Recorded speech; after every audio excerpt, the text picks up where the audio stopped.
What's good, YouTube family? My name is RillSheed, and I'm a school psychologist and behavior intervention specialist. And I have one question for you. Did you know that June is Men's Mental Health Awareness Month? Well, if you didn't, it's all good because truth be told, I didn't even know that was a thing until about a week ago. So in celebration of Men's Mental Health Awareness Month today, I'll be talking about what mental health is and isn't, and why the topic of men's mental health should not be avoided. Now, there's one more thing that I want to bring up. Yes, fellas, this video is for you, but this video is also for anyone, and I mean anyone who has a special man or men in their lives. Whether it's your father, stepfather, foster dad, brother, son, uncle, grandfather, what else, cousin, boyfriend, friend, colleague, mentor, partner, whatever the case may be. So let's get right to it. What is mental health? Now, unfortunately, the first thing that people think about when they hear mental health is mental illness. And while mental illness is definitely a component of mental health encompasses so much more. So if you look up mental health, you'll see something similar to this. Mental health refers to our psychological, emotional, and social well-being. Now, don't get me wrong, it's a good definition, but maybe you want to go a bit deeper. So let's peel back another layer. Mental health is our ability to respond to challenges and stressors, and we all know that life is full of those. Being an adult can feel like navigating a minefield of challenges and stressors, and it can feel like you're presented with a completely different minefield every single day.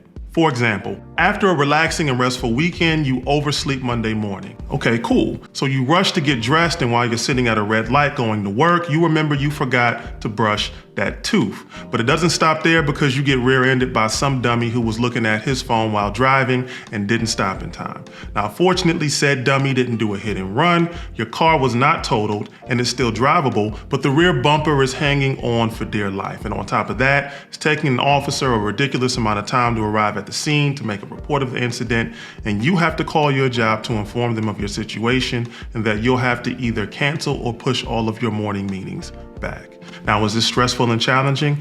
Absolutely. Is this a part of life? Absolutely. So it comes with the territory, and again, it's a part of life, and things can get much worse than the example I provided. Anywho, I think you get the point. In addition to mental health being our ability to respond to challenges and stressors, it's also our ability to realize our own abilities and potential, learn and perform at our best, and to positively contribute to our community. Now, our mental health impacts us in many ways. It impacts our beliefs and cognitive functioning. In other words, it impacts what we think, what we believe, and how we process information. It also impacts our feelings and emotions and our behavior. It also impacts our physical health. Now, let's peel back yet another layer. Mental health is sort of a complex continuum where on one end, you may feel like you're thriving cognitively and emotionally. In other words, you may feel mentally well. Now, on the other end of the continuum is feeling mentally unwell. So we may have a lot of difficulty navigating and coping with the challenges and stressors that life presents. And what sits on this end of the continuum? Now we circle back to mental illness. Now, the reason I said mental illness shouldn't be used synonymously with mental health is because, well, they're not the same. Mental illness refers to an actual diagnosable condition such as major depressive disorder or schizophrenia or antisocial personality disorder, and these conditions tend to significantly impact our major domains of life, such as personal, social, academic, and/or occupational. All right, so let's circle back to mental health, right? Again, it's not about always being happy and positive. Our mental health helps us navigate that continuum and helps determine how we handle things like stress and how we relate to others. So that's mental health in a nutshell. Lastly, I want to leave you with some boys and men's mental health statistics. According to the Centers for Disease Control, or CDC, boys between the ages of 2 and 8 were more likely than girls to have a mental, behavioral, or developmental disorder. Approximately 1/3 of boys report they feel society expects them to hide or suppress their feelings when they feel sad or scared. And over 6 million males are affected by depression per year, but it often goes undiagnosed in men. And nearly 1 in 10 men experience some form of depression or anxiety, but less than half seek treatment. Nearly 80% of people who die by suicide are men, and men are almost 4 times more likely to die by suicide than women. And when it comes to substance abuse, approximately 1 in 5 men develop alcohol dependency during their lives. Now in the next video, I'll break down some of the nuance related to these mental health statistics. I'll also talk about why we, yes we, need to talk about men's mental health and boys' mental health.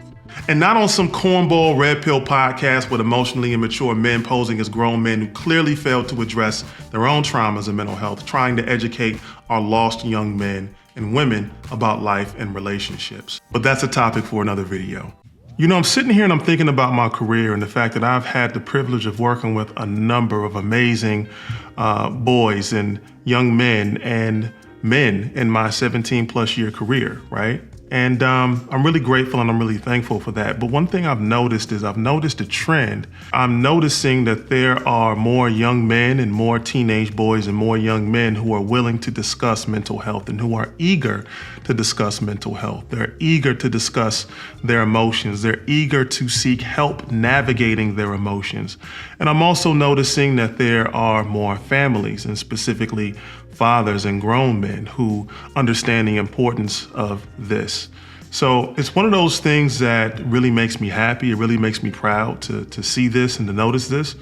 But there's also one other thing that I want to bring up. This idea that being mentally well means that you are always happy, right? And it doesn't mean that.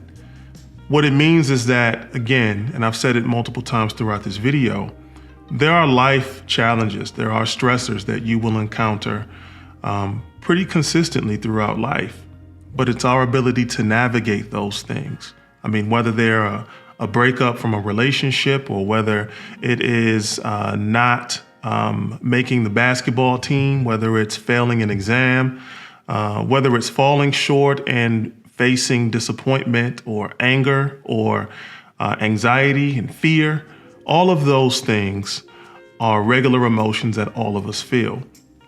And when it comes to talking about emotions, unfortunately, a lot of our boys think that we shouldn't feel these things and they shouldn't feel these things, when in fact they absolutely should, because they're human.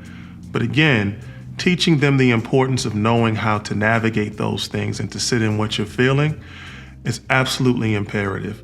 So anyone who says and anyone who reinforces, well, you need to be able to tuck those things down and never get back to them. Yes, there are situations where you may need to set how you're feeling and processing how you're feeling to the side in order to handle a situation that you're immediately faced with. However, if you continue to push and suppress those feelings down, and you don't go back and circle back to readdress what it was that you're feeling and process things, then eventually those things that we do suppress, they don't stay suppressed.